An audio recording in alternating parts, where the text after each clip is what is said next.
everyone, and we want to say once again we appreciate everyone being here tonight for this legislative kickoff being hosted by Bama Carry.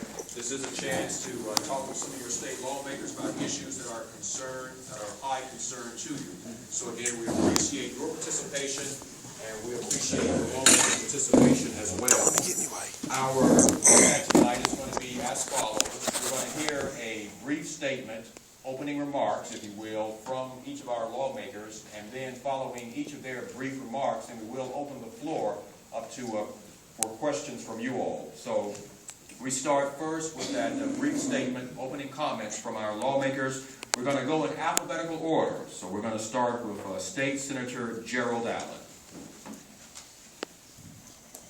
Bill, thank you. It's good to be here tonight, and such a wonderful crowd. I'm not surprised at all. Many of you, like myself, that's been watching in the last few days exactly what's taken place, and a real onslaught of personal rights, and it really is a privilege for me to be here tonight. The Alabama legislature goes into session 2 weeks from today, and one of the bills that has been pre-filed is a bill that Senator Scott Beeson introduced. What year was that, Scott? Some years ago. And of course, I carried the same bill in the House. And so this bill, Senate Bill 34, many of you may want to go online and look at it and study it. And if you have any suggestions, anything that you see that we may need to take a look at, we'll certainly be open ears for that. But the bill, it really is, it's designed in such a way where it reflects on the 10th Amendment as far as states' rights goes.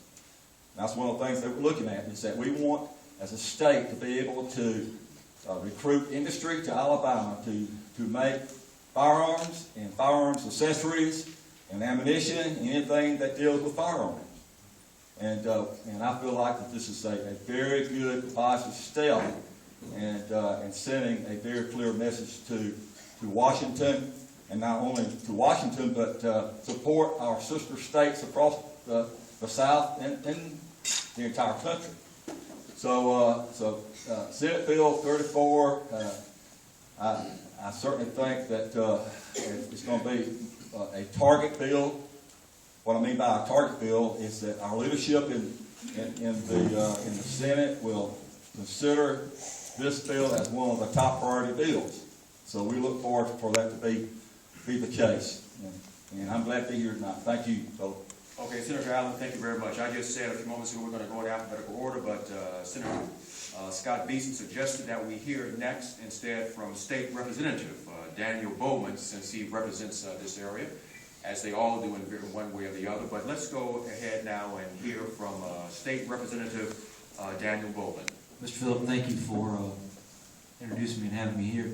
It is a pleasure to be here, and I think it's a great thing that you all are here. It's about time that people stand up and say enough is enough. For those of y'all that do not know me, I represent Fayette County and Lamar County, and then a portion of Tuscaloosa County. And the reason I'm here is because I support the Second Amendment right. I think the Second Amendment right is absolute. I don't think there's any infringements that can be had on the Second Amendment right. If you want to own 40 rifles and 20 pistols, I'm for you. If you want to have a 30-round magazine clip, I'm for it. Somebody asked me the other day, they said, is a 30-round clip necessary? And I said, yeah. I said, somebody wants to break in your house. I have no issue with you unloading 30 clips and reloading it and doing it again. And that's just where I stand.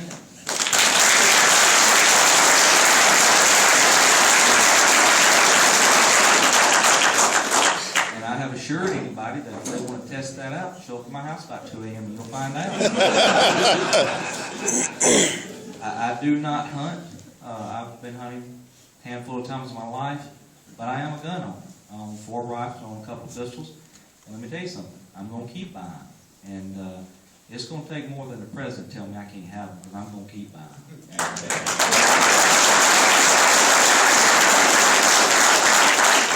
Once again, it's a pleasure to be here. Like I tell a lot of people, there's a lot of things You may have to look at where I vote and see where I stand, but the Second Amendment right's not one of them. It's a given. There is nothing in my mind that could ever infringe on that right. Thank you.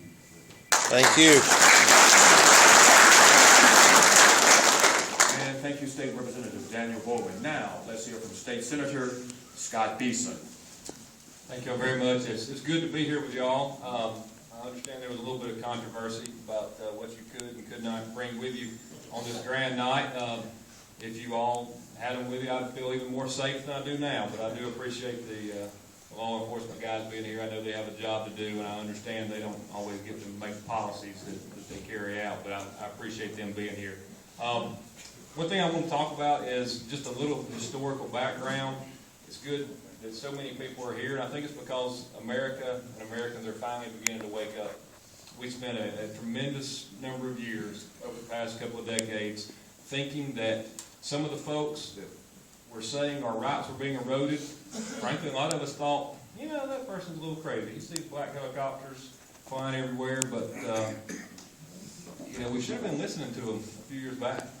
And I think things have accelerated over the past few years, and we're realizing now that many of our rights are being taken away from us gradually.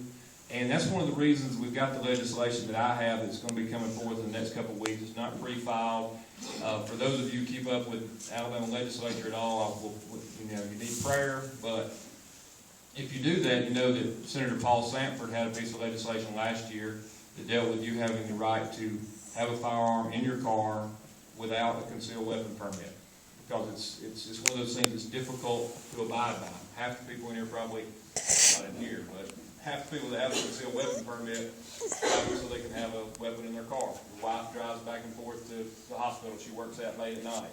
Somebody works to clean this building late at night and has to go out in the parking lot. I'm parked 200 yards away tonight. You know, people need to have that ability to defend themselves. And what is interesting is what we're trying to deal with is things that 5 years ago no one debated what the law was supposed to mean. But now every day we're beginning to see some municipality, some county, some judge somewhere who says we can twist that just a little bit and make it so that you don't have the right to carry. So the point is, we're going to try to go back through and get through the legislature something that clarifies what the state law says. And believe me, I'm not going to put anything in there. I'm not going to put anything in that would take any of your rights away. Those rights are given to you by God. You have the ability to defend yourself at all times. And I'm really upset sometimes with a lot of politicians, and it won't be these two guys, who seem a little timid to talk about the Second Amendment, being able to defend yourself, as George Washington said, basically, heaven forbid, even against your own government. And that is the history of the world. For anybody to think that people involved in government are good guys, you know, just look at anybody on any governmental level. There's somebody there who's willing to take advantage of the power that they have. Right. So we have to be able to do those things. That's why it's so very important. But that's really the effort that I've got this year, is a comprehensive, and after the things that have happened the last couple of weeks, and I've got my notes, actually it's on the other page, where we're going to add some things, just to clarify. I'm going to clarify what a demonstration is. Because according to Alabama law, I talked to Eddie about it earlier, me standing on the street out there could be misconstrued to be some sort of demonstration. And any meeting that I go to as an elected official, I would be unable to carry my pistol with me because someone could say, well, you're at a demonstration. You can't have a firearm in a demonstration. So what does that do to my right to defend myself or a family member that happens to be with me? So we're going to be working on that. It's going to be out there on the legislative system so that you can see it. We may not all agree on every single thing. There's some things we can get done, some things we can't. But we're definitely going to begin that process of pushing everything back in the box the way it's supposed to be. And I appreciate people like you who have woken up and are willing to work with your elected officials and try to get some of these things straightened out so we can all understand what we can and cannot do in this state. Thank you. Thank you very much.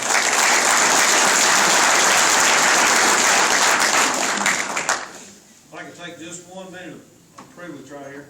But y'all know I'm a Baptist, okay? We're passing the plate.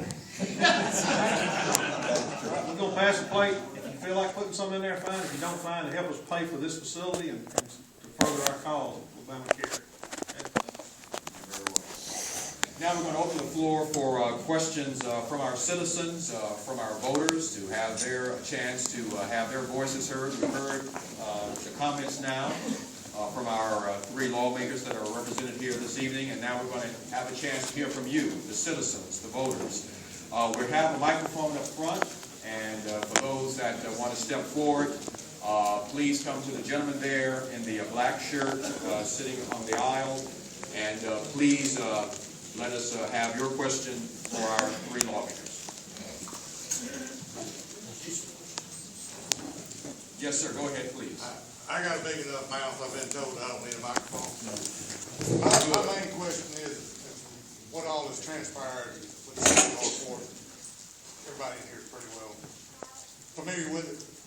Why does that need clarification from the legislature when it is written right there in plain English that the municipality cannot enact an ordinance to restrict our right to carry a firearm, yet we are restricted now?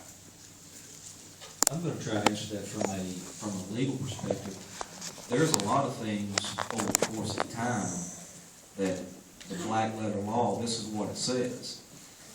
But we drop our guards and somebody says, hey, this is a good idea, let's do this, even though it's a clear violation of what the Constitution says. And that is unfortunately why we have the judicial system.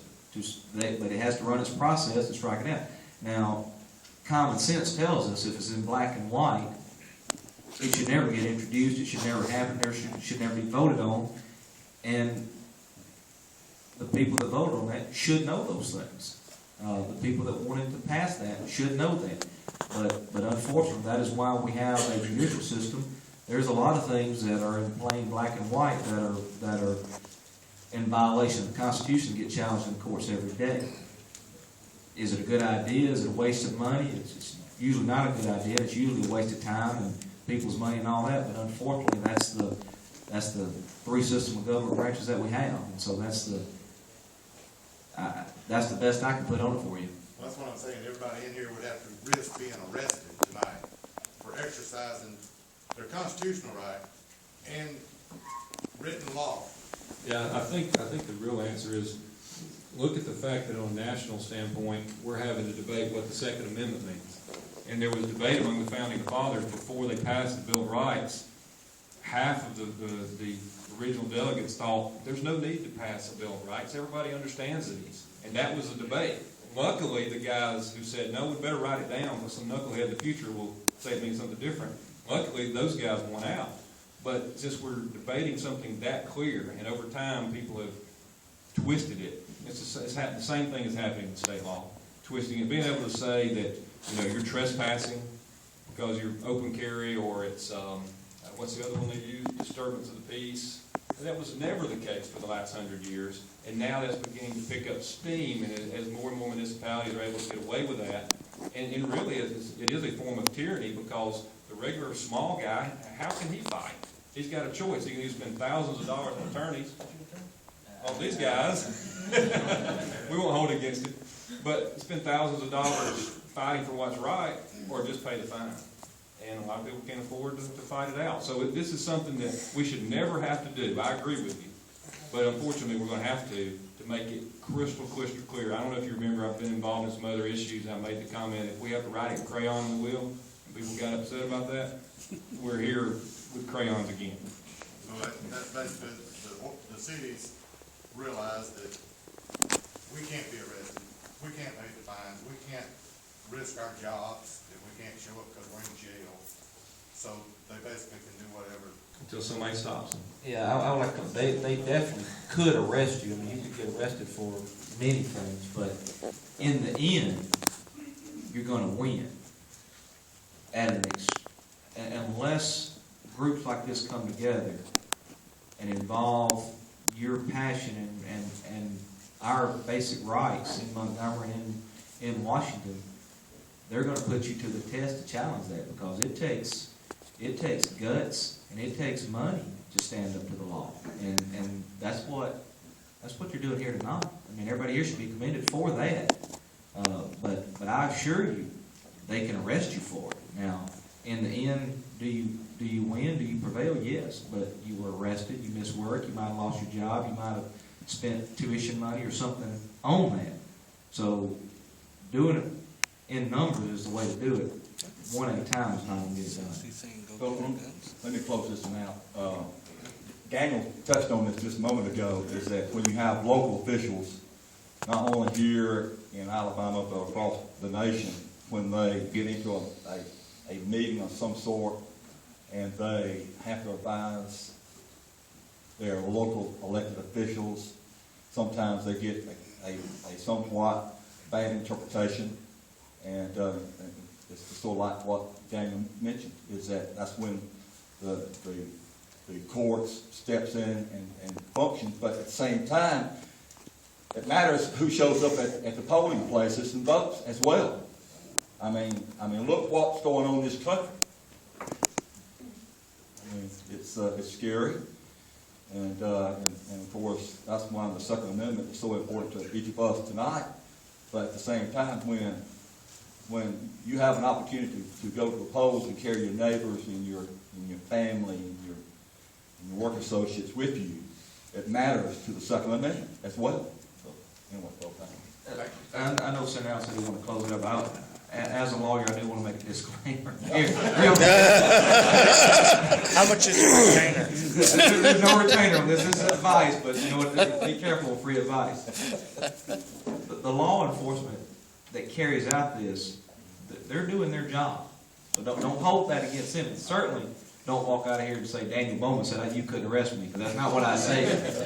But they're doing their job, and if they don't, they're going to replace them with somebody that will.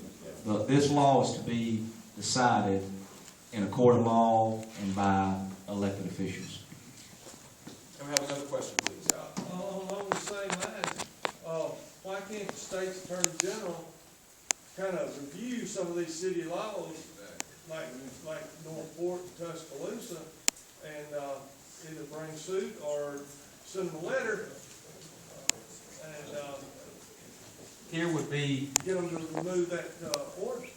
the Attorney General represents the state of Alabama.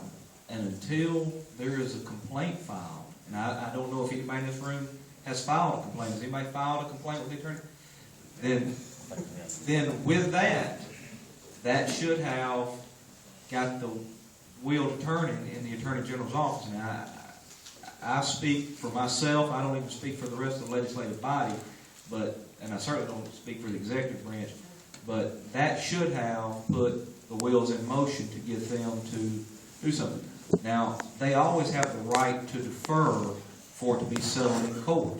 Now, when you challenge something like that, the Attorney General in this state has to be put on notice that a law is unconstitutional, and by our law, they have to have notice that they can kind of sit on the sidelines until the courts reach a decision, which there shouldn't be a decision reached in started black letter law.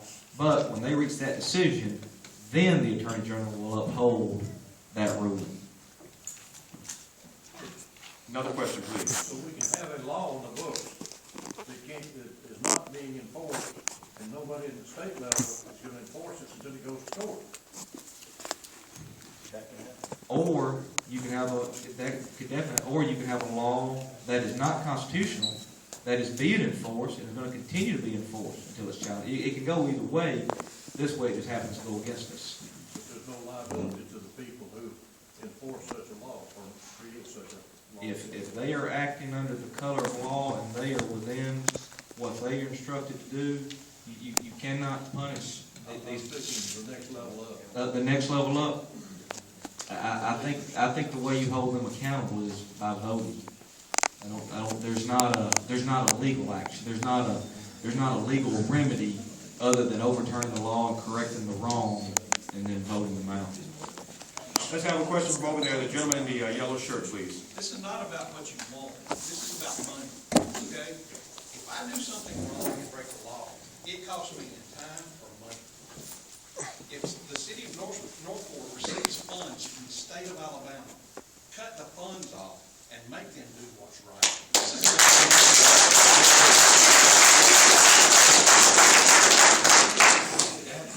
Gentleman there in the back, standing, please. Our Constitution has a section providing for an oath of office. Every officer, these legislators, every municipal officer raises their hand and swears that they will support our Constitution. If we get in court as a witness or as a juror, and we violate our oath of office, that's a Class C felony. It is the same for every official that violates their oath in an official proceeding. That's what the oath of office is for. We're going to have to start holding them to it.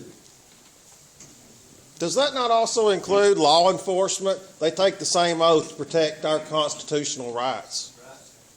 It does apply. Matter of fact, I've got a case that I'm working on right now where I know it's a Class C felony for a police officer or anybody else that is acting under a color of law that goes outside the color of law. Thank you. And so it is a Class C felony, and it is, you can pursue it in state court, you can file a federal complaint with the federal district attorney's office. Let's hear from the gentleman here on the front row.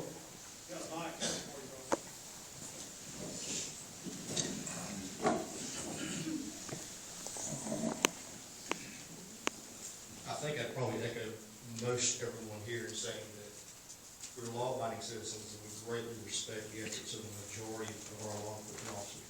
While many of us are not law enforcement, we have friends, relatives, neighbors who are law enforcement officers, and we have great respect for them and the work they do. What I would like to ask is, what would you three gentlemen, what advice would you give a law enforcement officer who has taken that oath of office, who may be given an order by some misguided city official or city administrator or even a superior to impose their will, their beliefs on the rights of others? What advice would you give to our friends and neighbors and relatives who want to do what's right, who want to serve and protect, but find themselves in a little between a rock and a hard place to make it? My advice to them would be carry out your job so you don't lose it. That would be my first. And none of us are going to like that. But they've got wives and families and kids and stuff that they've got to feed, put through school. And it's an unfortunate incident that they're employed by someone that is lacking in wisdom. But when their conscience gets to bother them, that's when they go and talk to your local district attorney, ask for advice. Well, how do I pursue this? Call the Attorney General's office. What do I need to do? Call the federal district attorney's office. What do I need to do? I feel like I'm violating people's constitutional rights, but it is the law that I have sworn to uphold. I mean, they took an oath, but part of the oath that they're taking is to uphold the laws of the city they work in. Go back and read it. Sir, I don't doubt your knowledge, and The Constitution. I agree. I think you're 100% on, and I certainly would not argue with that. But in a practical matter, if they were to tell that to their boss, they would lose their job, I think. Some things are worth losing the job of. And let me jump in here to their defense again.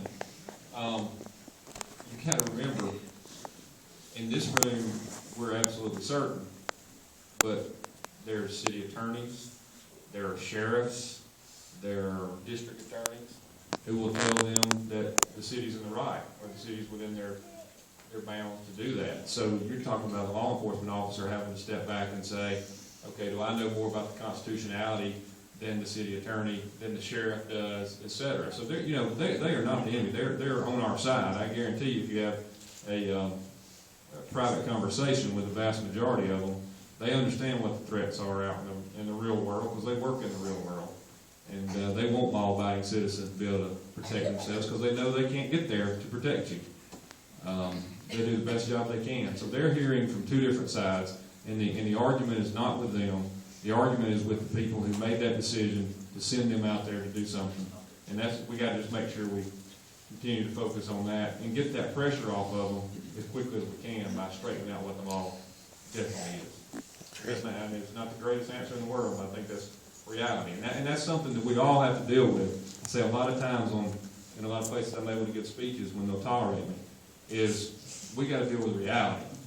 And, there's folks out there that want utopia, and there's people like us who want it fixed right now, But they didn't tear all these walls down overnight. We're not gonna be able to patch them back up overnight.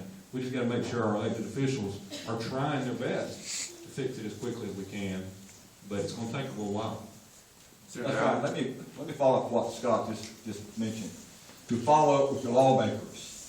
Many of you in this room has called me and contacted me about certain issues, not only about gun rights, but it's very important when you see an issue that really gets under your skin, so to speak, and that you think that something needs to be tweaked or looked at or changed about the law itself, then you need to make contact with those authorities that's in place that can change the law. And be complacent and taking a nonchalant type attitude and say, well, someone else is going to do it, or someone else is going to make that call, then that's your fault. But Yes. anyway. Sir. Let's hear from the gentleman there in the black jacket, been holding your hand up for a while there, and we'll get to you next, sir. So far, we've established a couple things. It costs us time and money when we try to exercise our constitutional rights. Law enforcement costs them their job when they try to enforce our constitutional rights.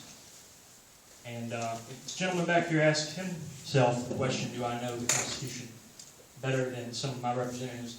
The obvious answer is yes, in our case. I've got an idea for a bill. I heard you say earlier you were passing a bill to clarify what the Constitution says. Why don't we pass a bill that penalizes our elected officials when they violate that Constitution? I guarantee you they'll figure out how clear the Constitution is. And I don't think you'll have a lot of problems with us filing complaints if it actually means it'll get something done.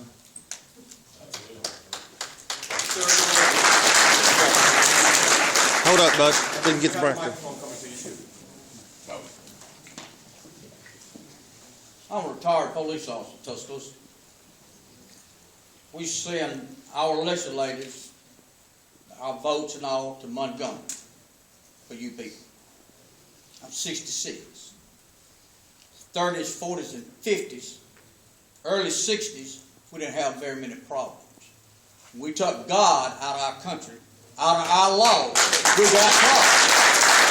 Now, what I would like to know, will you people carry this little conversation I just mentioned to Montgomery, Alabama, and then your superiors in Washington put it there, and let's get God back in our laws, in our country, and all of this mess, people shooting each other and everything, probably be settled.